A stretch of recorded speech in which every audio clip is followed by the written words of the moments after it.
Futakuchi-onna. Translation: two-mouthed woman. Habitat: usually occurs in married women. Diet: as a normal person, only twice as much. Appearance: families who notice that their food stocks are shrinking at an alarming rate, while the women in their house hardly eat a bite, may be the victims of a Futakuchi-onna.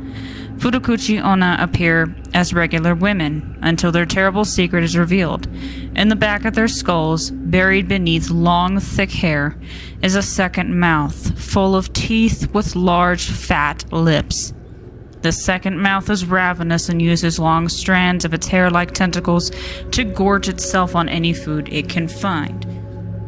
Origin: in the folk tales of Japan's eastern regions, Futakuchi-onna are most often thought to be shape-shifting Yama-uba, posing as young women.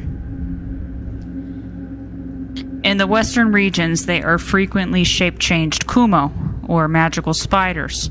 In the other tales, they are the result of curses brought about by wicked deeds, similar to Rokuro Kubi. In each story, regardless of its true nature, this yokai is used as a punishment upon a greedy man or woman for wickedness and extreme parsimony.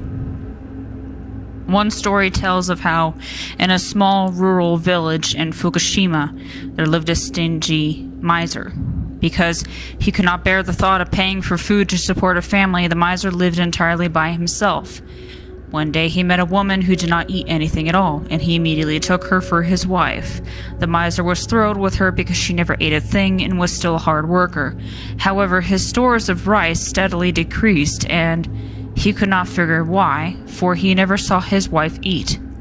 One day the miser pretended to leave for work. In truth, he stayed behind to spy on his new wife. As the miser watched from a hidden location, his wife untied her hair and revealed a second mouth on the back of her head, complete with ghastly lips and teeth. Her hair reached out with tentacle-like stalks and began to scoop rice balls into the second mouth, which cooed out with pleasure in a vulgar, raspy voice.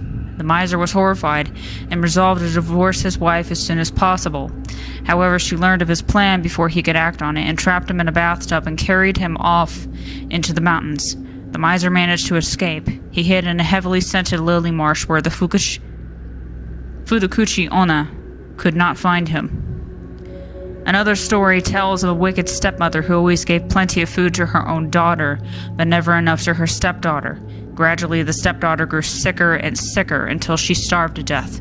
49 days later, the wicked stepmother was afflicted with a terrible headache. The back of her head split open, and lips, teeth, and a tongue formed. This new mouth ached with a debilitating pain until it was fed, and it shrieked in the voice of the dead stepdaughter.